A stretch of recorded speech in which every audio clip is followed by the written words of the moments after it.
Mercure rétrograde dans le signe du Sagittaire.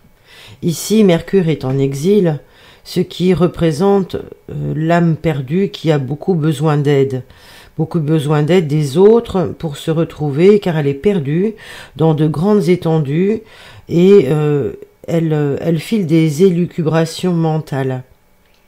On peut dire que dans d'autres incarnations, l'individu a été un chercheur, mais ces circonvolutions n'ont pas encore trouvé un point central duquel il puisse trier ces informations. Donc il continue à essayer de couvrir beaucoup de sujets. Bien souvent, il ne sait pas par où il a commencé lorsqu'il se met à parler ou lorsqu'il commence à vouloir exploiter quelque chose, et puis il ne sait pas non plus ce qui vaut vraiment la peine d'être dit. C'est une position qui rend, vous le comprenez, la concentration difficile, car lorsque le natif essaye de se focaliser sur un sujet, eh bien, il est distrait en permanence à l'extérieur et ressent alors à peine ce à quoi il est en train de penser. Il laisse avec lui de nombreux problèmes sans solution dans sa vie, et il a beaucoup à gagner par un équilibre dans son thème, des signes de terre par exemple qui peuvent lui apporter la stabilité dont il aurait besoin, ou alors une bonne fréquentation des signes mercuriens par ailleurs, la Vierge et le Gémeaux. Bon, sa plus grosse difficulté va être que son esprit souhaite tout embrasser pour ramener l'information à quelque époque du passé. Donc peut-être que il va ressortir de là un problème non résolu, et ce problème va faire en sorte que il va rester dans une superficialité et quelque chose de diffus qui sera trop difficile vraiment de réfléchir pour appliquer une résolution à un problème particulier.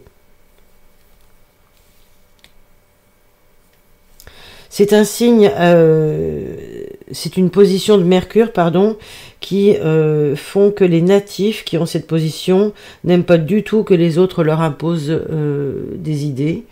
C'est un signe qui a besoin de son indépendance, c'est relié au Sagittaire, une indépendance mentale quand même, et qui va toujours chercher à rectifier cette fameuse chose du passé.